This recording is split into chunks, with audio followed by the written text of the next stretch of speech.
Hello, and welcome to the Gravel Ride Podcast, where we go deep on the sport of gravel cycling through in-depth interviews with product designers, event organizers, and athletes who are pioneering the sport. I'm your host, Craig Dalton, a lifelong cyclist who discovered gravel cycling back in 2016 and made all the mistakes you don't need to make. I approach each episode as a beginner to unlock all the knowledge you need to become a great gravel cyclist. This week I'm going to be joined by my co-host Randall Jacobs for a long overdue catch-up and an episode of In the Dirt. We're going to jump into what's been going on in the world of gravel cycling and in our own lives. With that said, here's Randall. Hey Randall, how you doing? Doing well. Good to see you, Craig. It's been a bit since we recorded together. I feel like we keep just not finding time to do these catch-up calls. So we've got like months of stuff to cover.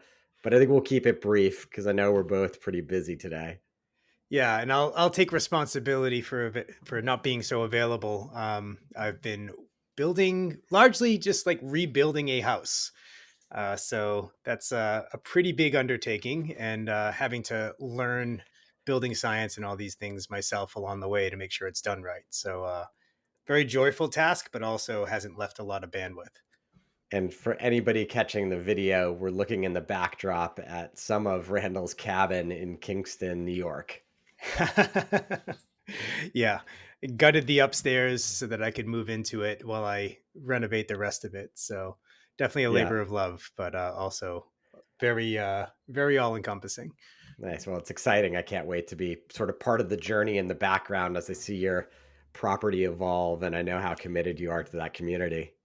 We'll have to have you out to ride once it's a little bit further along. I know that you sometimes make trips to New York, and the riding here in the Kingston area and the broader Hudson Valley is fantastic. In fact, I did a ride last night with some folks along the Walkhill bike path up to the area around the Mohawk Preserve. It was a night ride, and we were up there on this big hilltop meadow at about 11 o'clock for the full moon, and it was absolutely fantastic. Riding the dark is delightful, awesome. And just the area is beautiful. Yeah. Riding in general sounds delightful. And I have to be honest, it hasn't been something that I've been doing a ton of, unfortunately. I feel like a string of setbacks this year. It's just been one of those years that as much as I've been eager to ride my bike, timing, health, and a bunch of other things haven't allowed me to do so. So I feel sort of a little bit anxious about where I'm at just because I want to be riding more, but also trying to just give myself the grace to know that, you know, it's just not in the cards at the moment and it'll come back around for me. Well, I also have to confess on my end, this ride I just mentioned, with the exception of having taken my niece and nephews out a couple of times on several milers, was my first real ride of the year. I've been so swept up in other things. Plus I'd had, some issues with like pain in my hands and feet and so on that I had been dealing with, that I just hadn't been riding at all.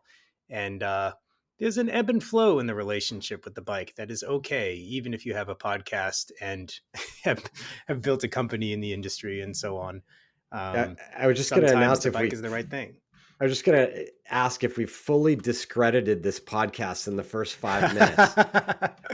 I mean, the bike for me was always a jumping off point and or an excuse for having interesting conversations about other topics. Anyone who's enjoyed any of the episodes I've done has found that, like, even if, say, we're nerding about bicycle technology, it's actually just a conversation about technology and entrepreneurship. Or if we're talking about sports psychology, it's actually just a conversation about the human experience. So I think we are credible amongst the types of people who gravitate to this particular corner of the cycling media landscape, I suppose. Fair enough. We did, however, in April, visit the spectacle of all spectacles called Sea Otter, where we got to hang face to face, at least for a day. I just did a day trip down there, but I know you spent the entire weekend down there. Any sort of thoughts from what you saw that will inform the listener for the year as to new trends or anything going on? Honestly, I didn't see a lot that excited me. And, looking at the press coverage, there wasn't much out there that was found by others either. We've talked about, SRAM's release of their transmission. So There were a lot of conversations in the background about the implications of that for competition within the bike industry, both with people in the media and at brands, component brands and bike brands and so on. But otherwise, I mean, it was a great festival. The vibe was great. It was very well attended. Lots of racers, lots of activities, lots of people out and about. So as far as that is concerned, it was a big success. But nothing major from a technology standpoint that I found, or a trend standpoint.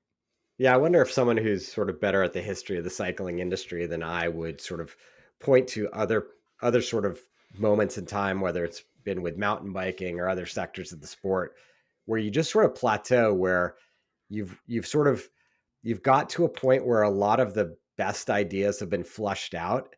Because I feel like Mm-hmm. if you're coming in to build a bike today, and I'll point to my episode with ENVE with their Mohawk gravel bike, it's just straight down the center. Like, you can't point out anything wrong with that bike. It's going to do everything great. It's got all the sort of modern tire clearance features that we've been talking about for years. And now there's just this sort of mainline point where you can enter the bike gravel bike market and produce something that's really going to do the job. If anything, I think that the trends that was clearly in play is that gravel is now very mature. And our first conversation when I was a guest on this podcast was, I recall mentioning like gravel bikes are essentially the all-purpose bikes that we should have been making for normal people all along. And that's kind of played itself out. There's quite a few people who have one bike for nearly everything, and it's their gravel bike. And there are lots of gravel rides, there are gravel races. Sam Jackson, my colleague at Thesis and Logos, and I were volunteering for Enduro's media ride. And that was also a mix of road and gravel, and people were on gravel bikes with, even if they had oversized road tires on some of them in some of the cases. So I think the trend towards having bikes that are more versatile is the big thing, and gravel is no longer insurgent. Gravel is very much central in the industry, and if anything, road is more peripheral.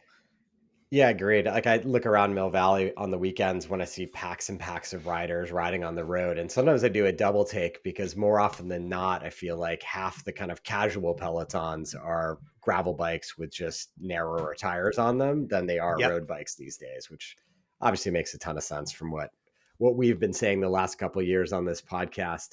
You mentioned you were hanging out with the Enduro gang, and I know your wheels were being displayed at the booth. It sounds like after that conversation you had with their founder, Matt, on the podcast last year, you've really developed a pretty deep relationship with that team.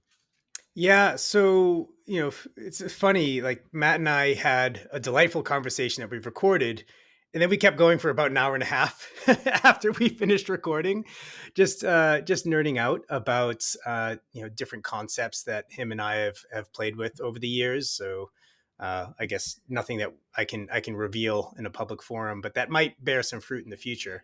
And then sometime after, I got a contact from Rick Sutton, who Rick Sutton, for though has been on the pod. Yep. I think he was representing the handlebar company he was working Yeah, with at that coefficient. time. Yep. Coefficient, the handlebar company. Um, Yep. but Rick's also the founder of Sea Otter, and is now working with Enduro, helping with their marketing strategy and messaging and so on. And so he reached out, and we set up a collaboration where we have a product that we think is based on this kind of the same sorts of principles that particularly their XD15 product is ceramic hybrid product is based on, which is having something that performs at a high level, yes, but that is highly durable and serviceable. And so yeah, that's been a collaboration that has been an absolute delight, and it's also been a joy to kind of work with that team. So spent a lot of time at Rick's house, just outside of Sea Otter in Monterey, volunteering with the group rides and the other events that they were hosting there for their kind of media and press efforts and so on. Nice. Nice. Yeah. And so, I mean, are you using some of the products in your Logos Components wheels now? Exclusively. And in fact, we've used them exclusively in our wheels from day one. Okay. So as soon as we started making our own hubs, we were doing Enduro bearings. So this predates talking to Matt. I reached out to Matt because I liked his bearings and found out that actually he is a nerd, a kindred spirit in his nerdery. Yeah. By the way, that is an episode, if any listeners haven't heard it, that I'd strongly recommend. Matt is really just he delights in the engineering, but also the history of the industry and so on. And so has a deep amount of knowledge about the evolution of the bicycle and where technologies seen in bike have played roles in other industries, particularly around bearings, interestingly. Yeah, it was a super interesting episode and actually really cool to see Matt kind of get out there. I don't know whether it's the collaboration with Rick, but Enduro seems to be doing group rides. I know they did one up here in Marin out of Fairfax that I did. I was invited to one in Boulder, which sadly I could not attend, but just great to see Matt getting out there. As you said, he's been around the industry. The whole Enduro story is pretty interesting, and just the commitment to quality and the way they manufacture things, I think is worth knowing and worth listening to. And regardless of whether you buy their product or someone else's, I think if you're interested in the technology that goes behind bearings and what you should be thinking about, that's a great episode to get smart with. Yeah.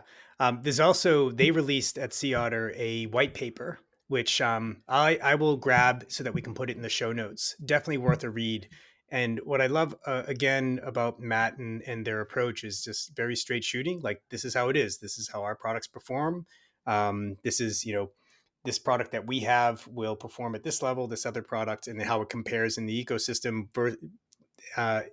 compared to verifiable test results that have clearly spelled out protocols and so on. And as an example, we talk about this in the episode. Ceramic bearings are not something that you should really be buying for the performance improvement. The difference in drag is pretty trivial in the grand scheme. Really the benefit when you have something like an XD15 ceramic hybrid is that they last much longer. They're basically bomb proof and they provide a lifetime warranty. So that's a different thing. So just like selling, like promoting things on their merits as opposed to on some hype to get people to part with their funds. Yeah, I think that's, it's obviously an interesting journey for a lot of newer cyclists because it's easy to see and become aware of the things that have the hype around them. Yeah. But I found, at least for myself and my own journey, sort of took a while as a mountain biker back in the day to just sort of go back to what works above and beyond anything else. I'm not going to lie. Like, I had a bunch of, no shade against Ringley from back in the day, but I had a bunch of purple anodized parts that I thought looked good. I don't think they were the best performing parts in the world. And eventually, I just sort of went back to some stock stuff and focused on things that would really improve the quality of my experience, like upgrading wheels, for example. Yeah. Well, and it's really hard to know, especially as somebody who's just entering the sport, but honestly, even as someone who's been in the industry for some time, like it took me years to really get to the bottom of what was real and what was, marketing hooey. And that came through talking with the engineers behind it and like hearing from them, oh yeah, this is something that our marketers wanted us to do and we actually despise it. Or this is something the bean counters wanted us to do and we wish we didn't have to. But that's information that you only get if you're talking to, say, like the head of QC at some large brand or, the lead engineer or something like this, which is what we get to do here sometimes, which is great. That said, if putting an anodized piece of part on your bike makes you happy, makes you smile, makes you ride more, go ahead and do it. I've certainly got my fair share of colorful parts on my new bike, so happy to make people smile when I roll by. Oh yeah, I think the moral there is not to forego style. It's just to don't compromise on the fundamental function of the components when adding that style element. Yeah, exactly. Hey, I know you've been busy with Logos wheels. Have you guys, I think you've added another wheel or two to the lineup. Am I correct in that? So we hinted we hinted this in our newsletter. We'll have another one going out actually today as of this publication. But we have 3 more that we're about to release. Oh, wow. One is an aero road model, 50 deep, 21 internal, 30 external. A cross country model, which is 28 internal, and then an all mountain enduro version of our current U-Day wheel, which is a 31 internal. And all of those use the same kind of principles and components, just broadening the line to hit more of the sub niches for each product category. Gotcha. And all with those Enduro bearings you mentioned earlier? All with those Enduro bearings. We are planning on releasing an XD15 line later in the year. Right now, it's all their stainless steel bearings. Okay. Gotcha. Well, we won't drill too much into those new wheels just simply because they're a little bit outside of the gravel market, but you've still got your 700C gravel wheel and a 650B gravel wheel. Yes. And those have been doing really well. And we've been building out our dealer program for that too, which has been a lot of fun. Actually, I plan on bringing on some dealers to talk about, the nature of running a bike shop at some point, because it's just been an absolute delight to connect with local businesses. Yeah. I mean, I think that's just I think running a bike shop, there's never a dull moment, right? I think we were gathering from a lot of partners in the industry at Sea Otter that there's just been a glut of inventory in the market, and that's kind of jamming a lot of shops up in some interesting ways. Yeah, and for those curious, we all saw the shortages that happened during COVID, along with the boom in demand, boom in quantity demanded, so shifting out the demand curve, and as a consequence, a lot of shops essentially ordered whatever they could from wherever they could, and including ordering the same thing from multiple places. And these agreements were not agreements that could be canceled, these POs. And so everything came all at once at the end of last season, which is when when things are generally quieter at the shop. So there's just this glut of inventory that's kind of working its way through the system. And that's still ongoing for some shops, but for the most part, the shops I've been talking to have been able to navigate it, and are still doing just fine.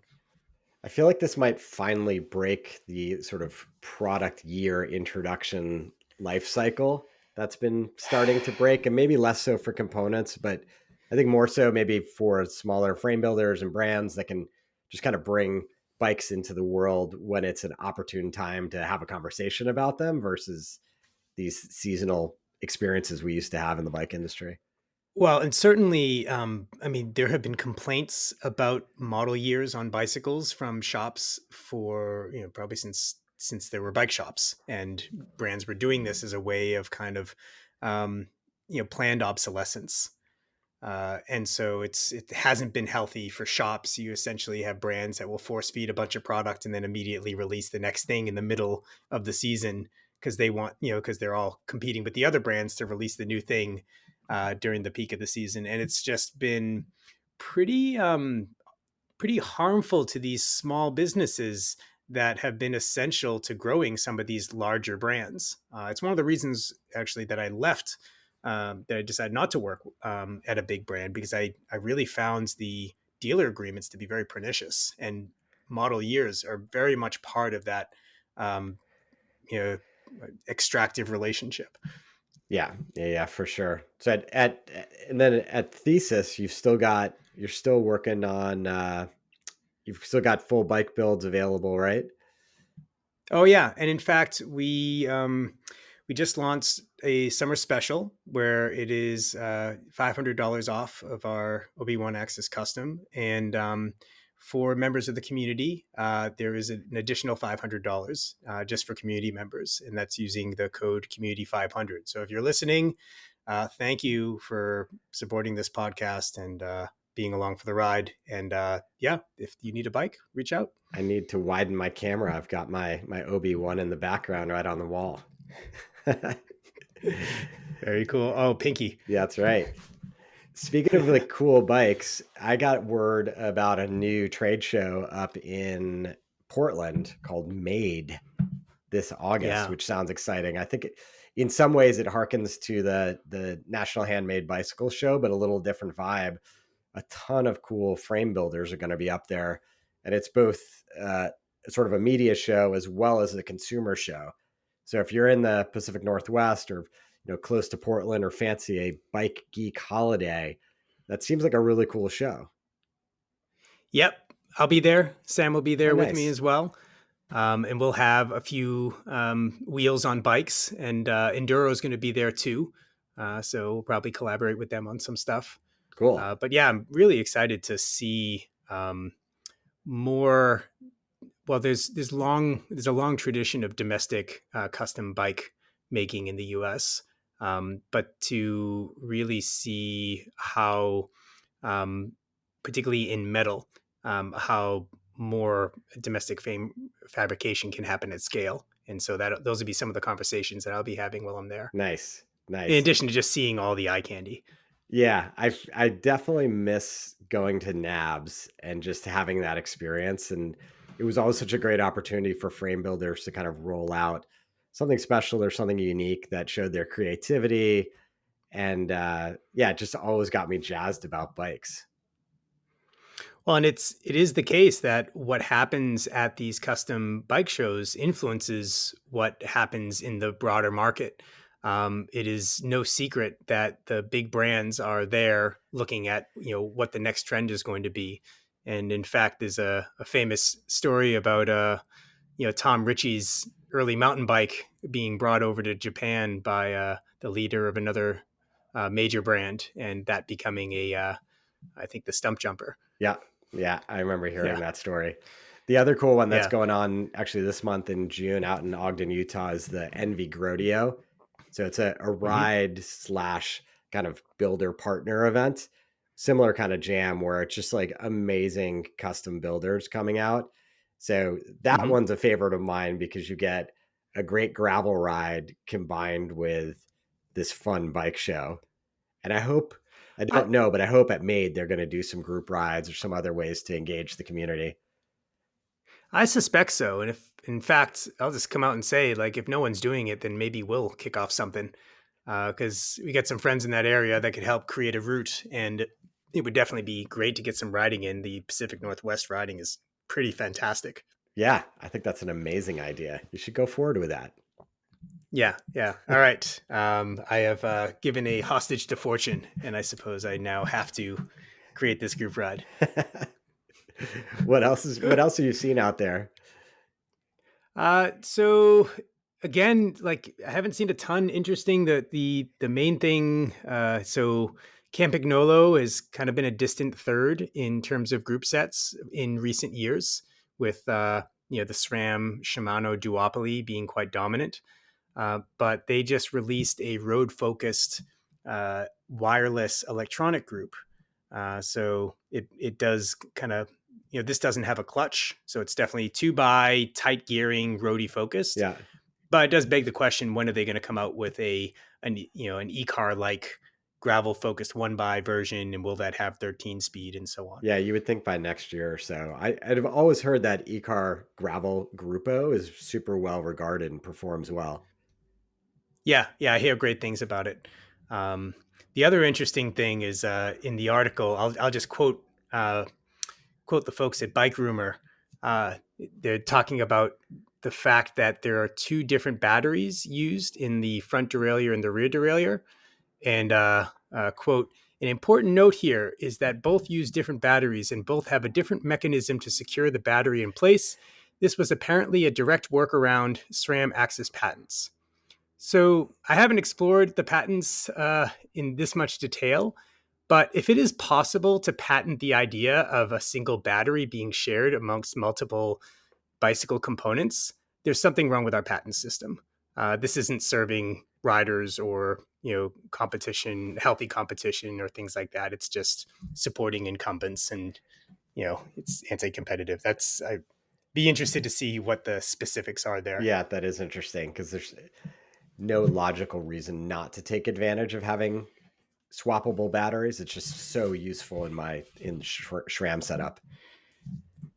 This is I'm definitely of the opinion, the more I explore how our patent system works, that it exists less to support the small independent inventor, and more to keep incumbents incumbent. It certainly has It's those like tendencies. bought and paid for. It certainly has those tendencies. Yeah. What else? Well, I haven't been riding a lot. I have been appreciating the gravel racing scene starting up for the year. And I'm always sort of bemused and enjoy kind of following some of these bigger events on social media. And obviously, like just this past weekend, Unbound happened. And I think some of the bigger stories there were, big rainstorm came in, and mile 10 or 11, there was a huge mud bog hike-a-bike section that lasted minutes and destroyed the hopes and dreams of many of an athlete, from what I understand. Derailleurs getting clogged. Sounds like one of those days that choosing a 1x was a way better choice than a 2x for people's drivetrains. That race is already just like a notorious sufferfest. Yeah. So someone made the point that, they thought and were sort of saddened that all these athletes who had, spent months and months and months preparing for a 200-mile event, many of them had their day destroyed by a mud bog 10 miles into the race. Whereas, potentially maybe there was a reroute potential for the course that could have made it less of a sufferfest than it already was.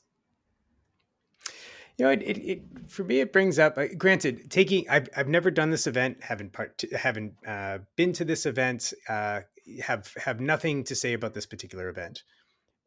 But it, for me, does reinforce the idea of like the value of smaller local events, and, taking precedent over some of these like high profile types of events. Like you can find a 200 miler in New England. There's in fact a couple, I think, that go longer than that. It's just, it won't be the one that will have shown up in the media a whole bunch. Yeah. I mean, the counterpoint to that, Randall, and I would say this kind of goes for like my Ironman triathlon experience. There is something magical about being part of the spectacle. And true.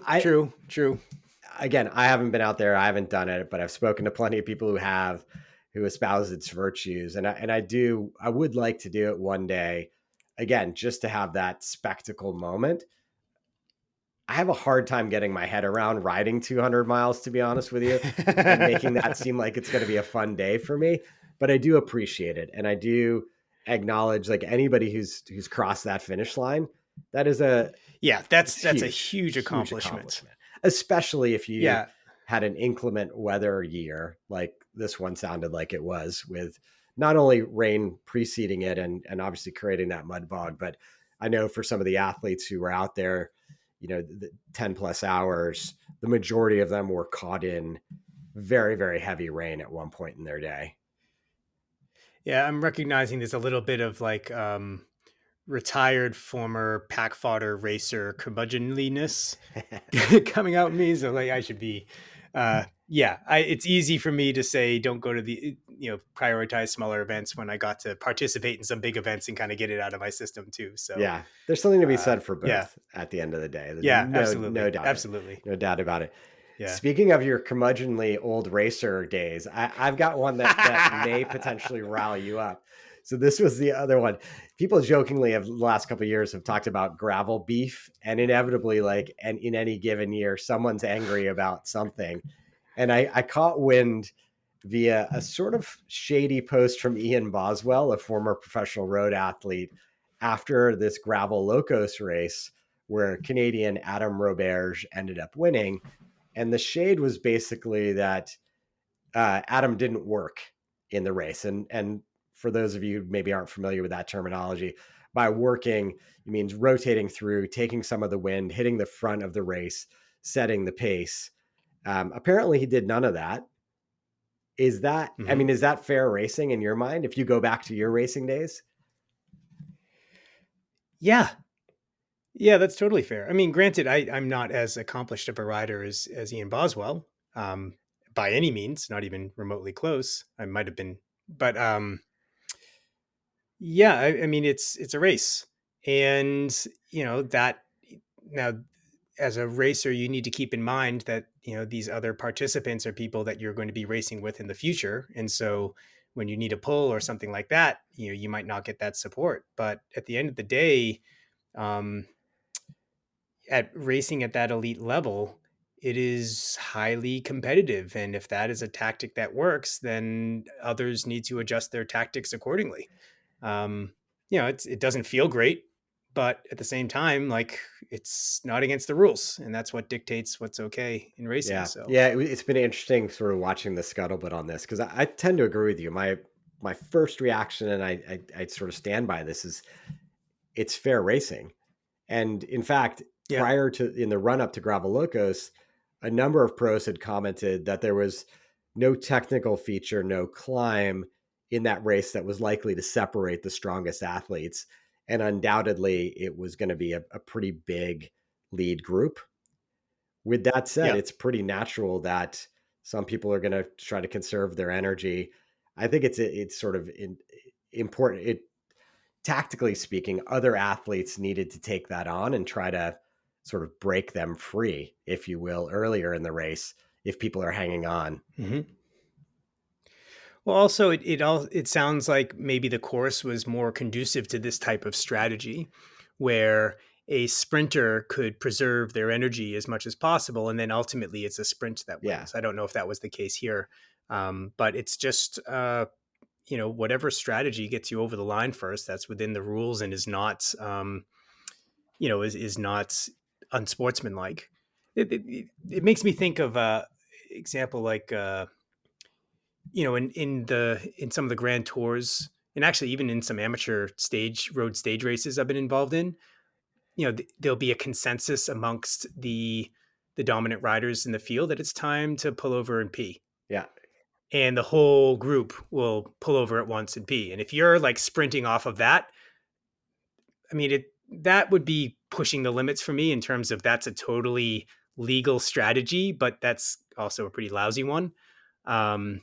But what I'm hearing with this one doesn't seem analogous And to I that think, sort I mean, of. if we go back to Uh, last year's gravel beef, it was all around not stopping at aid stations and like, carrying water in a camelback or the like, which again seems like oh fair yeah, game. if you're carrying your own stuff, that's totally legit. Yeah.